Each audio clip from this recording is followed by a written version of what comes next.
আনুষ্ঠানিকভাবে না হলেও পশ্চিমবঙ্গে শুরু হয়ে গেছে এসআইআর এর কাজ। বর্তমানে বিভিন্ন জেলায় জেলায় চলছে এসআইআর ম্যাপিং এর কাজ, অর্থাৎ 2002 সালের ভোটার লিস্টের সাথে 2025 সালের ভোটার লিস্ট মিলিয়ে দেখার কাজ চলছে এবং ইতিমধ্যে প্রায় অনেকগুলো জেলাতে এক্ষেত্রে প্রচুর গরমিল পাওয়া গেছে। তো এই অবস্থায় অনেকের মনে কিন্তু বিভিন্ন প্রকারের প্রশ্ন এসে, যেমন যদি আমাদের বাড়িতে বিএলও আসে তাহলে আমাকে কি করতে হবে, কি কি কাগজ আমাকে দেখাতে হবে, কি কি নথি দেখতে চাইবে, বার্থ সার্টিফিকেট যদি না থাকে তাহলে কি করব। আমার কাছে শুধুমাত্র আধার কার্ড রয়েছে, আর কোনো কার্ড আমার কাছে নেই, তাহলে সেক্ষেত্রে কি এসআইআর প্রক্রিয়াতে আমি পাস করব? সেক্ষেত্রে আমার নাম খসড়া তালিকাতে অথবা 2025 সালে যে আপডেটেড ভোটার লিস্ট হবে সেখানে থাকবে তো? গত 2 বছরের ভোটার লিস্টে আমার নাম নেই, তো এখন কি হবে? আমি কি করব? আমি অন্য রাজ্যে ছিলাম, এই রাজ্যে এখন কি করব? যারা কাজের জন্য রাজ্যের বাইরে থাকেন তাদের কি হবে? সেই সমস্ত প্রশ্নের উত্তর এই ভিডিওতে দেওয়ার চেষ্টা করব, সেজন্য ভিডিওটিকে সম্পূর্ণ দেখতে থাকুন। তো দেখুন, প্রথম যে প্রশ্নটি রয়েছে যে আমার বাড়িতে বিএলও এলে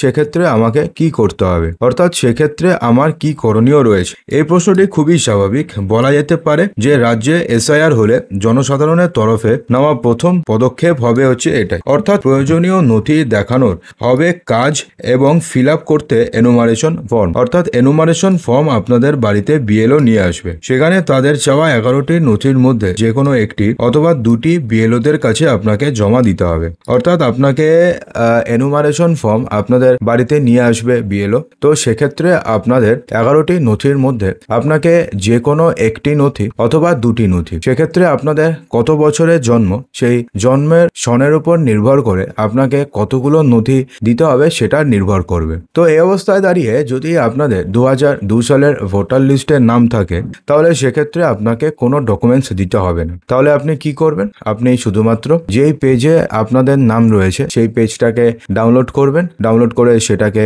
1 কপি প্রিন্ট আউট করবেন, সেই প্রিন্ট আউটটিকে এনুমারেশন ফর্মের সঙ্গে দিয়ে দেবেন, ব্যাস হয়ে যাবে, আপনাকে আর কিছু দিতে হবে না। দেখুন, এখানে বলা হয়েছে যে কি কি নথি দেখতে চাইবে। তো বাংলাতেও বিহারের মতন প্রায় একই পরিস্থিতি দেখা যেতে পারে বললেই চলে। বিহারের মতন বাংলাতেও কমিশন চাইতে পারে 11টি নথি। আর সুপ্রিম কোর্টের জুড়ে দেওয়া একটি বিশেষ নথি, তা হচ্ছে আধার কার্ড। বলে রাখা প্রয়োজন, এই আধার কার্ড প্রামাণ্য পত্র নয়, এটা হচ্ছে একটা পরিচয় পত্র। অর্থাৎ আপনার কাছে যদি আধার কার্ড থাকে তাহলে সেই আধার কার্ড দিয়ে আপনি ভারতীয় নাগরিক সেটা প্রমাণ করতে পারবেন না, সেটা আপনার পরিচয় পত্র, অর্থাৎ আপনার নাম ওটা, আপনি ওই জায়গাতে থাকেন, সেটা আপনি প্রমাণ ইজিলি করতে পারবেন আধার কার্ড দিয়ে, কিন্তু আধার কার্ড দিয়ে আপনি যে ভারতীয় সেটা আপনি কখনোই প্রমাণ করতে পারবেন।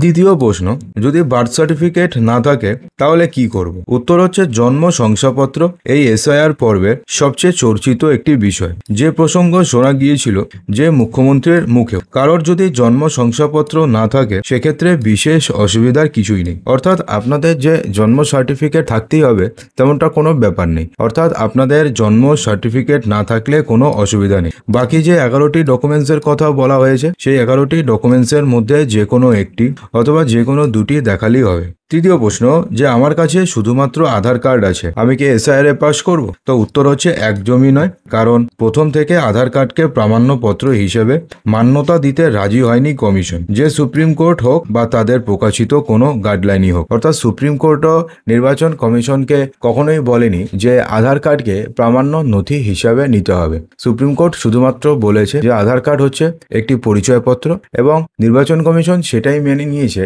যে আধার কার্ডকে তারা পরিচয়পত্র হিসাবে দেখাতে রাজি, কিন্তু প্রামাণ্য নথি হিসাবে তারা 12তম ডকুমেন্ট হিসাবে ইনক্লুড করতে কোনোভাবেই রাজি নয়। দেখুন, প্রতিটি জায়গায় একই কথা বলেছে নির্বাচন কমিশন, আধার কার্ড নাগরিকত্ব প্রমাণ করে না, বরং পরিচয়পত্র হিসাবে এটাকে গ্রহণ করা যেতেই পারে। তাই শুধুমাত্র আধার কার্ড দেখালে আপনার নামের উপর পড়বে লাল কালির দাগ, অর্থাৎ সেক্ষেত্রে আপনাদের নাম খসড়া তালিকা থেকে বাদ যেতে পারে। বিগত 2 বছর ভোটার লিস্টে আমার নাম আসেনি, আমি কি করব? উত্তর হচ্ছে আপনার যদি ভোটার কার্ড থাকে তাহলে কোনো সমস্যা নেই, কিন্তু না থাকলে কিন্তু সেটা বেজায় গন্ডগোল। এবারে যদি ধরি যে ভোটার কার্ড রয়েছে তবুও তারপরেও কোনো কারণে আপনার নাম ওঠেনি, সেক্ষেত্রে কমিশন আপনার বাবা মায়ের ভোটার কার্ড এবং তাদের তালিকায় নাম রয়েছে কিনা সেটা যাচাই করবে, ঠিক আছে? সেই ভিত্তিতে আপনার নাম নতুন করে সংযোজন করা হবে। এরপরের প্রশ্ন, যে অন্য রাজ্যে ছিলাম আমি এর আগে, এবার আমি এই রাজ্যে এসেছি, তো সেক্ষেত্রে কি করব? এমন অনেকেই রয়েছে যারা ধরুন ত্রিপুরা থেকে পশ্চিমবঙ্গে চলে আসে অথবা অন্য রাজ্য থেকে পশ্চিমবঙ্গে স্থায়ীভাবে চলে আসে, তো তারা কি করবে? কারণ তাদের তো 2002 সালে ধরুন যেই স্টেট থেকে চলে এসছে সেই স্টেটে তাদের নাম ছিল, তো তারা কি করবে? তো সেক্ষেত্রে বলা হয়েছে যে কোনো অসুবিধা নেই, আপনি এই দেশের নাগরিক সেটা প্রমাণ করার মূল উদ্দেশ্য। আপনি আগে যে রাজ্যে থাকতেন সেখানকার ভোটার কার্ড থাকলে বা তা কমিশনের হাতে তুলে দেবেন, সেই ভিত্তিতেই নতুন ঠিকানায় আপনার নতুন কার্ড তৈরি হয়ে যাবে। অর্থাৎ সেক্ষেত্রে আপনাদের চিন্তা করার কোনো কারণ নেই। এরপরের প্রশ্ন যে যারা কাজের জন্য বাইরে থাকেন তাদের কি হবে? অর্থাৎ এমন তো অনেকে রয়েছেন যারা পরিযায়ী শ্রমিক, যারা কাজের জন্য অন্য রাজ্যে থাকেন, তো তাদের কি হবে? কর্মসূত্রে অনেকেই বাংলার বাইরে রয়েছেন, কেউ মুম্বাই, কেউ ব্যাঙ্গালোর, কারোর আবার বাড়ি দুর্গাপুর, থাকেন কলকাতায়, তাদের জন্য একটু সমস্যা হতে পারে। দেখুন, এক্ষেত্রে আপনাকে কি করতে হবে? বিএলওরা যখন আপনার বাড়িতে আসবে আপনার পরিবারের নথি দেবে, সঙ্গে আপনারটাও নেবে। অর্থাৎ আপনার বাড়িতে এসে বিএলওরও আপনার পরিবারের অন্যান্য সদস্যের যেমন নথি নেবে তেমনি আপনাদেরটাও নেবে। এরপরে আপনার নথি প্রসঙ্গে তাদের যদি কোনো প্রশ্ন থাকে অথবা সংশ্লিষ্ট এলাকার ইআরওর মনে যদি কোনো প্রশ্ন তৈরি হয় তখন আপনাকে তলব করা হতে পারে। এছাড়াও যদি কোনো প্রশ্ন তৈরি নাও হয় সেটাও হতে পারে, ঠিক আছে। এরপরে হচ্ছে হয়তো তথ্য যাচাইয়ের জন্য একবার হাজিরা আপনাকে দিতে হতে পারে। অর্থাৎ আপনি যে সে এলাকার আদৌ বাসিন্দা কি বাসিন্দা নন সেটার জন্য আপনাকে একবার হাজিরা দিতে হতে পারে। যদি বিএলওর মনে কোনো প্রশ্ন থাকে অথবা যদি ইআরওর মনে কোনো প্রশ্ন থাকে সেক্ষেত্রে কিন্তু আপনাকে 100% তলব করতেই পারে। এবার হচ্ছে 2002 সালে অন্য বিধানসভায় ছিলাম, এখন অন্য কি করব? এই সমস্যার উত্তর আগেই দিয়েছি যে খুব সাধারণ। আগে যে কেন্দ্রে আপনার নাম নথিভুক্ত ছিল তার প্রমাণ দিলেই চলবে।